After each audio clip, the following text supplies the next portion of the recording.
رئيس الوزراء دلك إثيوبيا أبي أحمد علي هيا لمها أمانك هدلكيسا كويديا هنا جيستان فلا لرقاقيسو هيضوه كتل مامي شرعي درهو إندادك لغو حيرو لغونا جردلو أبي أحمد هو حلكا لو داريي لباتو دبادا كهور إساقوه بلان غادي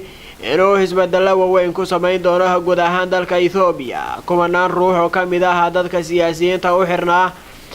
كونا حرنا xabsiyada dalka Itoobiya ayaa laga sii daayay bishan horaanteedii waxaana shaqada ka heriyay taliyihii ciidamada militariga ah ee dalka Itoobiya iyo taliyihii sirdoonka qaranka Itoobiya bila ka hor waxaan la filan karin ayay ahayd in qof mas'uul ah oo dawladda Itoobiya ku eedeeyo falal argagixiso balse arintani ayaa hadda uu ku dhaqaaqay ra'iisul wasaaraha Itoobiya Abiy Ahmed Ali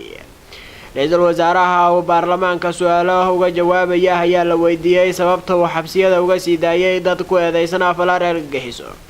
Abiy Ahmed ayaana markaas yiri yaa argagixisa ah marka ay ciidamada dawladda loo adeegsanayo inay dadka jir dilaan waxaana sheegay in tuulo kasta oo dalka Itoobiya ku taala dadka lagu jir dilo boqolaal qofna lagu xiray xabsiyada dalka Itoobiya sanadihii ugu dambeeyay hay'adaha xuquuqda aadanaha u dooda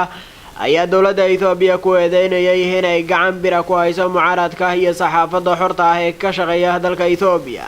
ra'iisul wasaaraha Itoobiya Abiy Ahmed Ali ayaa waxa uu qaatay go'aan uu isbedel ku sameynayo guud ahaan dalkaasi Itoobiya Cabdi Kaafi Cabdi Cabdille Som News TV Muqdisho